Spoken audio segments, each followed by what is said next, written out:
और राजस्थान में वीडियो की महापरीक्षा इस समय चल रही है। दोपहर 2:30 बजे से 4:30 बजे तक दूसरी पारी की परीक्षा शुरू होने वाली है। कड़ी सुरक्षा के बीच परीक्षा का आयोजन हो रहा है। वीडियो की पहली पारी की परीक्षा अब खत्म हो गई है।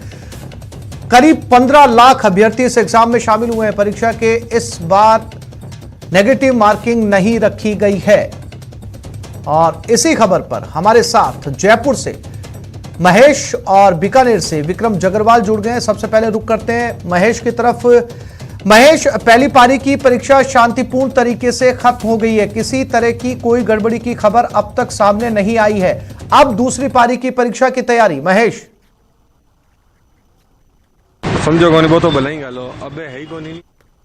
पहली पारी संपन्न हो चुकी है जो 10 बजे से 12 बजे की थी। अभी 2:30 बजे से 4:30 बजे की जो परीक्षा है उसके लिए जो अभ्यर्थी हैं उनका पहुंचने का सिलसिला शुरू हो चुका है। और परीक्षा केंद्र के बाहर की तस्वीर आप देख रहे हैं, रोल नंबर देखते हुए अपने, और जो अभ्यर्थी हैं वो अपनी यहाँ पर बाट जो रहे कि जब यहाँ परीक्षा केंद्र में उनको एंट्री मिलेगी। लेकिन जयपुर में किस तरीके का जो उपस्थिति है वो रहा है, मैं सबसे पहले आपको ये बता देना चाहूँगा कि जयपुर में जो है सर्वाधिक यहाँ पर जो अभ्यर्थी थे वो पंजीकृत थे। यहाँ पर 71.91% जो अभ्यर्थी हैं वो उपस्थित हुए हैं। 84,967 में से 61,000 अभ्यर्थियों ने ये परीक्षा दी है पहले चरण में। अब दूसरे चरण की जो परीक्षा है वो 2:30 बजे से यहाँ पर शुरू हो जाएगी। किस तरह की तैयारी है, अभ्यर्थियों से बात करने की कोशिश है। कहाँ से आए हो आप? जोधपुर से। जोधपुर से। कैसी तैयारी परीक्षा की? तैयारी बढ़िया है सर। तैयारी अच्छी है? अच्छी है सर। अच्छा, इस बार नेगेटिव मार्किंग नहीं है तो उसका लाभ मिलेगा?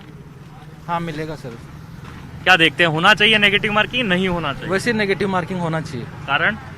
नेगेटिव मार्किंग से क्या है, जैसे कई बार तुक्के लग जाते हैं ना, वो उसकी वजह से पढ़ने वालों को कई बार नुकसान हो जाता है। अच्छा, और साथ में व्यवस्थाओं की बात करते हैं। किस तरह से बंदोबस्त आप लोग ने देखे हैं जो सरकार ने निःशुल्क यात्रा आपके लिए की है, या फिर जो अलग अलग जगहों पर जो व्यवस्थाएं की, अस्थायी बस स्टॉप बनाए गए, कैसे व्यवस्थाएं रही है? अच्छी सर, बहुत अच्छी। ठीक है, आप संतुष्ट हैं? बहुत संतुष्ट है। अच्छा, और किस तरह से एग्जाम की प्रिपरेशन आपकी? यह टाइम बहुत बढ़िया चल रही है। कहाँ से आए हो आप? जोधपुर से। जोधपुर से। बहुत दूर सेंटर था? हाँ बहुत दूर था। तो किसी तरह की परेशानी तो नहीं रही? नहीं, आने में अभी किसी तरह की परेशानी नहीं रही। बिल्कुल महेश, कुछ और साथी भी हमारे साथ जुड़े हुए हैं। महेश, आप बने रहिएगा, फिर से लौटूंगा आपके पास में। उदयपुर की तरफ रुख करते हैं। कपिल हमारे साथ बने हुए। कपिल, पहली पारी की परीक्षा खत्म हो गई है, अभ्यर्थियों से बात हुई होगी, किस तरीके का पेपर उनका पहली पारी का गया है, अब दूसरी पारी की तैयारी?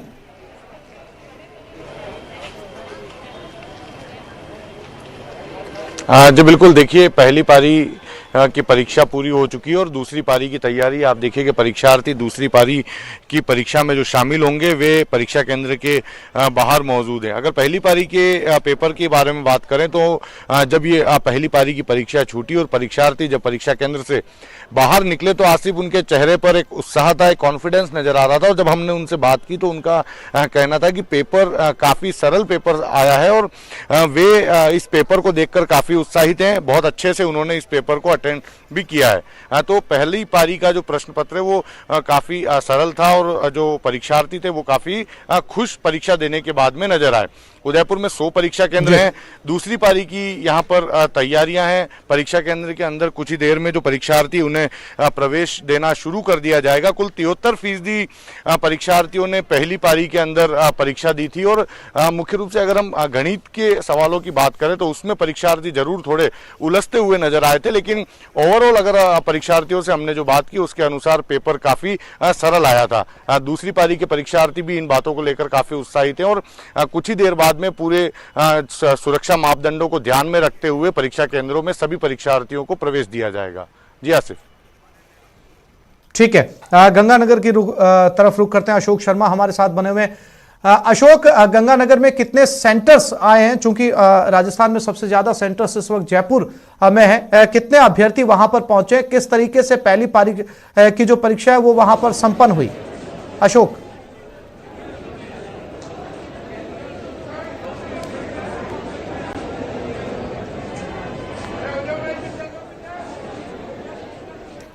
अशोक, मेरी आवाज मिल रही है आपको?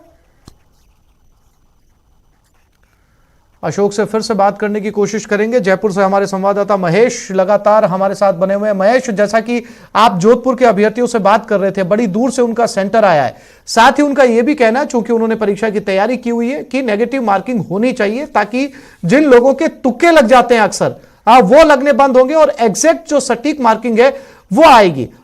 इसके मायने अगर देखे जाए महेश, तो बहुत तैयारी करके स्टूडेंट्स इस एग्जाम की पहुंचे हैं। महेश,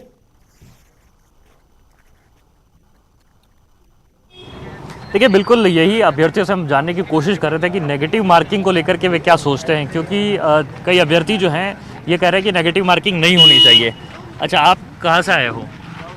अलवर से हूँ सर, वैसे तो मैं जयपुर ही रहता हूँ यहीं से। अच्छा ठीक है, ये बताइए मुझे, नेगेटिव मार्किंग जो है इस बार परीक्षा पैटर्न में चेंज किया, हटाई गई है, किस तरीके से आप देखते हैं, ये होना चाहिए कि नहीं होना चाहिए? होना चाहिए था सर, इसमें होना चाहिए था। इससे क्या होता है सर?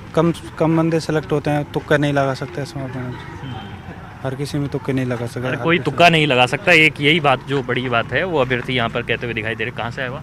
हम भोपालगढ़ से बिल्कुल महेश, इंतजार करते हैं दूसरी पारी की परीक्षा आपसे कुछ ही देर के अंदर शुरू होने वाली है। आप तीनों साथियों का हमारे साथ जुड़ने के लिए, तमाम जानकारी देने के लिए बहुत धन्यवाद। आगे बढ़ते हैं। आरटीआई एक्टिविस्ट अमरा राम नहीं दे पाए परीक्षा, वीडियो की परीक्षा नहीं दे पाए। आरटीआई कार्यकर्ता अमरा राम अस्पताल में भर्ती हैं। अमरा राम ने परीक्षा के लिए आवेदन किया था। जोधपुर के सूरसागर में परीक्षा केंद्र भी आ गया। बाड़मेर हमले में घायल हुए थे आरटीआई एक्टिविस्ट अमरा राम।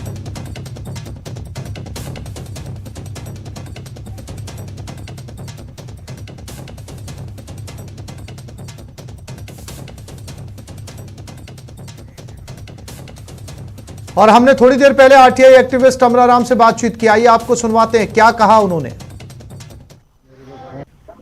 जी अफसोस तो है ये सर, तैयारी भी कर रहा था पिछले कई दिनों से कंपटीशन की। तो देखो मुश्किल है, अभी मैं मेरे पिताजी के साथ घर रहता हूँ, मैं कमाने वाला एक ही हूँ परिवार में, तो अब तो ऐसा कोई बजन वाला काम भी नहीं कर सकता हूँ, दोनों पैर टूटे हुए हैं। तो डॉक्टर साहब ने बोला था एग्जाम हो सके तो दिलवा दीजिए, लेकिन उन्होंने बोला नहीं, किसी भी हालत में आप दे नहीं सकते, अंगूठा भी टूटा हुआ है। परिवार वाले कह रहे हैं इलाज लो, बाकी क्या है। आज प्रवेश पत्र सुबह के टाइम है शायद, प्रवेश पत्र है सुना दीजिए पड़ेगा। देखो जी, मुख्य आरोपी है वो तो बाहर घूम रहे हैं, सर्विस करता है, ये तो उन्होंने गैंग भेज के हमला करवाया है। जो उम्मीद है राज्य सरकार से जरूर हुए जल्दी मुख्य आरोपी गिरफ्तार करेंगे। नहीं सर, अभी संतुष्ट क्या हूँ, मैम जो गुर्गे हैं वो तो गिरफ्तार ही नहीं हुए हैं। सर दुख तो बहुत है।